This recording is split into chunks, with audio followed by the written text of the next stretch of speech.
Okay, so let's start with the next one, which is Python. So we are going to use Python as our language of choice for building the applications.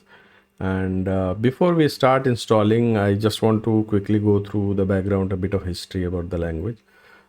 It's a general purpose, high level interpreted programming language. That means general purpose means you can build anything, any kind of application, desktop, web applications, AI application, data science applications, games, word processor, whatever you like. So it's not as specific to a particular domain.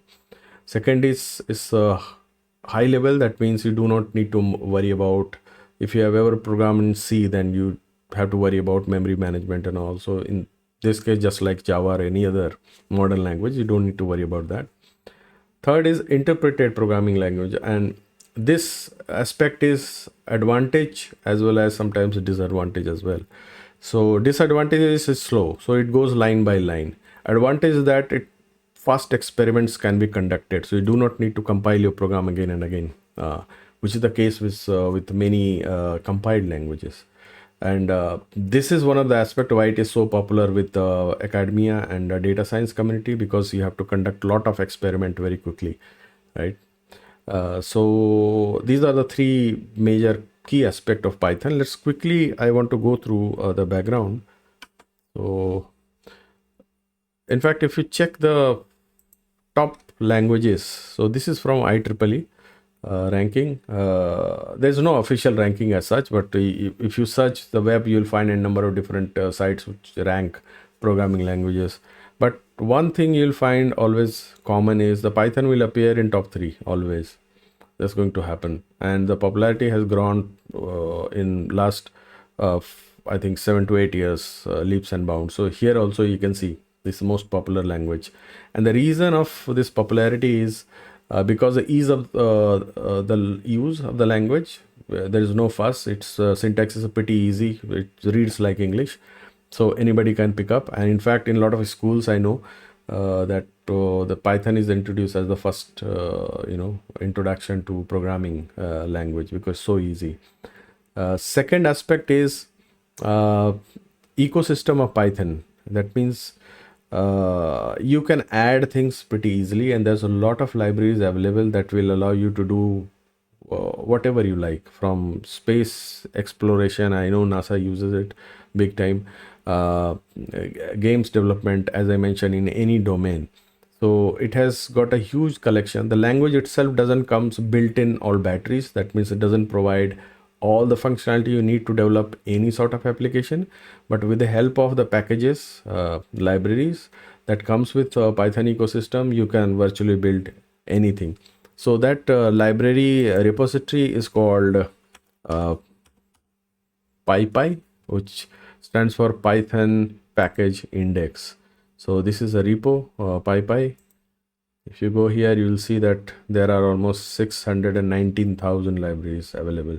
So if you have decided to build something and you're thinking certain functionality you need to write from scratch, then before attempting to do it yourself, come here and search in PyPi, or do a Google search, or whatever search engine you're using, and chances are you'll find something very close what you're looking for. Somebody might have already done it, and it's available as open source in this Python package index repo here. So you can come here and search for anything. For example, if I search game, then there's a lot of library related with games. You can see, I don't know, 397 pages. So you have to go through, and every package will come with a description, and in some cases they also provide their repo, their GitHub repo. For example, let me check the something which we are going to use. So pandas is a package which is used for data wrangling, data processing. So if you see, yeah, this is the page, and you can see there is a repo. So these packages are all open source, so you can literally go there and you can see the whole source code if you're interested to find out more and even contribute, right? So this is the the mother repository for all the Python packages, and we will be using this, but not directly. Which means we are not going to come here and download packages and install, but rather than Python provides a package installer, package manager called pip, and pip basically when you ask pip to install anything, it will come and look in PyPi, grab the package and install in your environment, and you can use it. So indirectly we are going to use it, but not directly. Before I end the introduction, I just quickly want to. So Python is a pretty old language. It was created, I think, it's 1991 by this guy called Guido van Rossum. Probably I'm pronouncing correctly. It's a Dutch name. He's a Dutch. So he created this language in 1991, and his website is this. If you want to have a look, it's a pretty plain and boring website. He has there is a resume. If you want, you can check where he has worked and what. So a pretty damn impressive resume. One fun fact is he has mentioned here is he mentioned that he owns this number plate, which is Python, which is interesting. Yeah, so that's about the introduction, and let's go and install it. So let's install Python. So you can search using your search engine, just type Python here, and first link will come, and this is the official website, python.org. You go here, go to downloads, and this is the main page for downloads, and it shows the latest version, which is currently stable version, which has released, which is 3.13.2, and it also gives you a link for all the different OS for which you would like to install. So it senses that my machine is Windows, so it's by default it will show. So if you are doing this in Mac, then it will by default it will show that version for Mac. And if you want to go to different OS, for example, if I want to check for Mac OS, I can go here at the very top, stable releases. It's going to show, give you the link to download the installer, and same for Linux. So I'm on Windows. So if I want to install on Windows, then I can go here, and again stable release, and this is the installer which I can download. With single click it can be installed. However, this is the direct install, and I wouldn't recommend doing this because it becomes problem later on when you want to use multiple version of Python on different projects, right? So it's possible to run different versions of Python on a single machine, and project by project basis. It's possible that currently you started working on 3.13.2 and you are building it maybe 4 months. You are building it, and by that time a new version of Python is released, and then you started a new project with you want to start a new project with the new version. Maybe it has provided some features you want to use. So then it becomes difficult if you install directly, because it's going to override your existing installation. So there are various options to manage multiple. It's pretty common in Python ecosystem to run multiple Python version on a single machine and switch between them. There are various solutions, but one which I prefer to use is which I am going to show is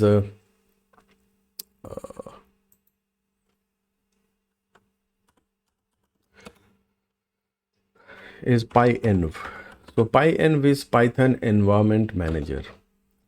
Okay, so this is an open source tool which allows you to very easily install multiple versions of Python, switch between them, remove them, and manage it. So you do not have to come and download it from the command line itself. You can manage it. So I prefer that, and I advise to use this. So you just search Pyenv. You come to this. They have this GitHub repo for the Pyenv. Just you go there. It's pretty easy. And then you come down and go in the installation section, and there they have provided for various OS, how you want to install, right? So for if you're on Linux, then using curl you can install with a single command, and this is what recommended. This is what you should do.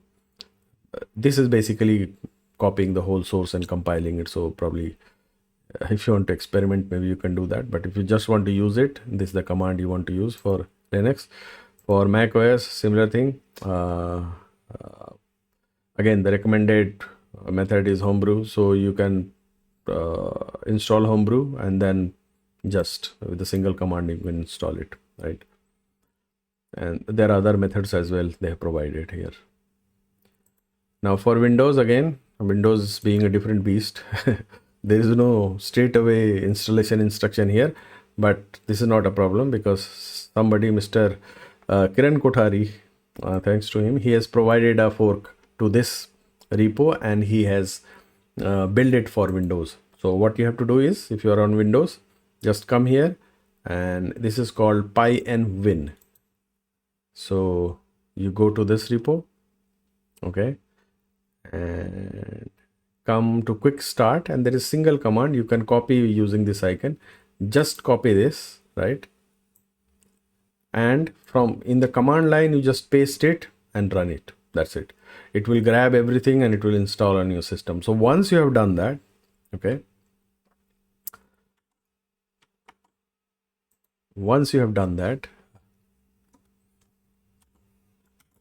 okay, where we are, oh, we are in the directory.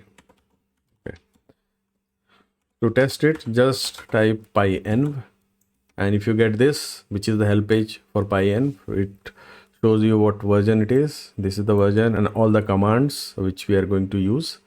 We are not going to use everything. So mostly the usual suspects are install to install the Python package, uninstall to remove a Python installation.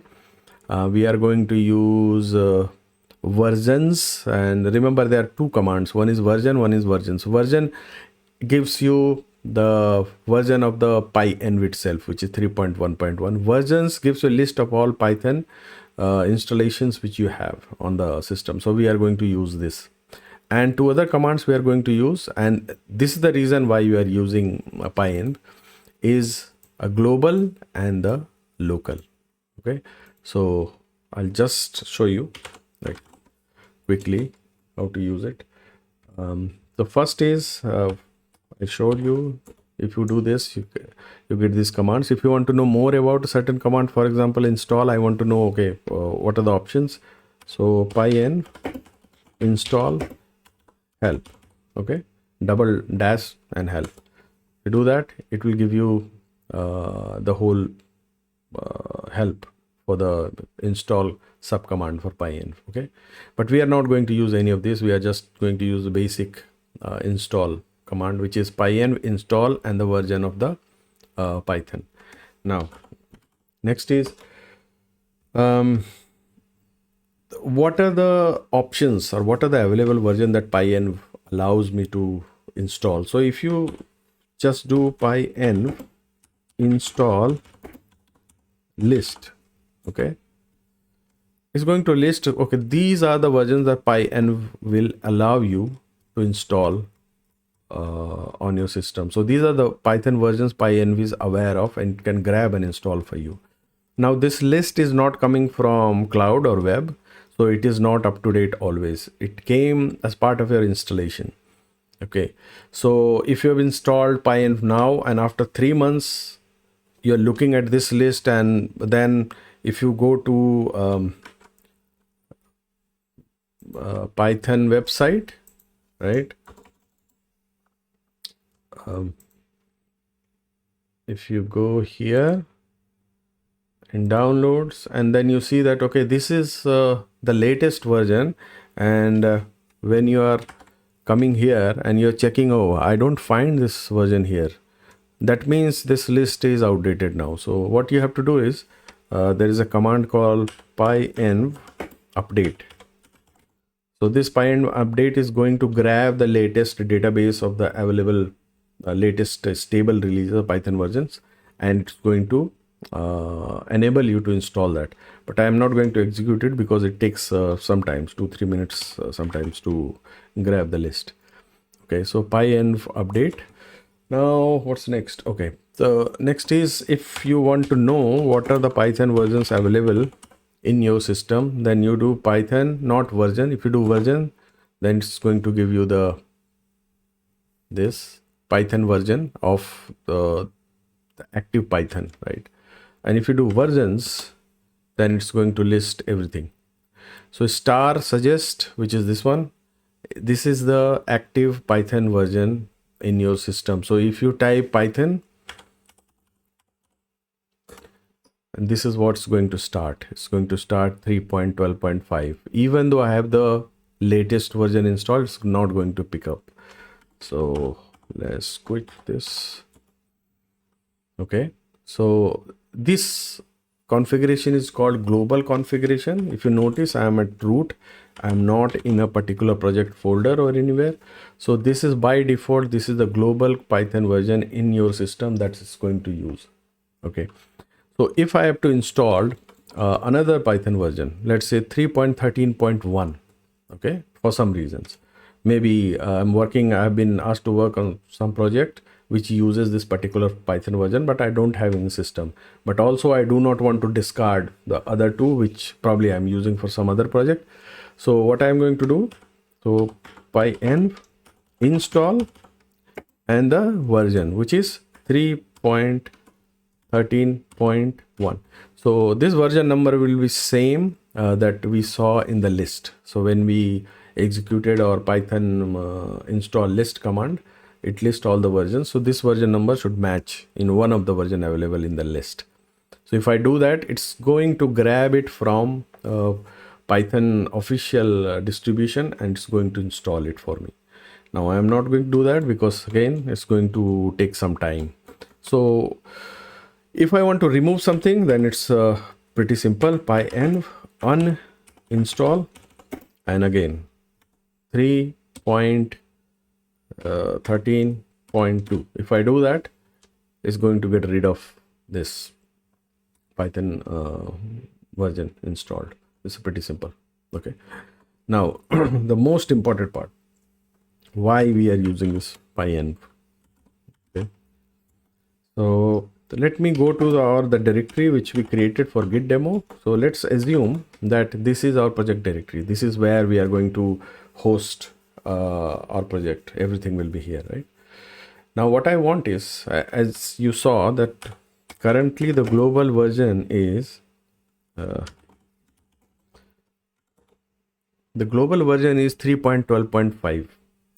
okay, and even from this directory, if I just execute Python, it's going to start 3.12.5 because this is what system knows. This is the current version of the Python or the active version of the Python. However, what I want to do is, this is my directory, this is my project directory. In this project, for some reason, I want to use 3.13.2, but globally I want 3.12.5 to be available to the system. Maybe some other projects are using it, right? So what we can do is, using Pyenv, it is pretty easy. What I can do is Pyenv local. Okay, now remember, you have to be inside the directory where you want this local version to be applied, and generally it will be a project directory where you will be hosting your project. So Pyenv local and the version, and this version has to be installed in your system. This command is not going to install for you. So first you have to install that version, and then 3.13.2. okay,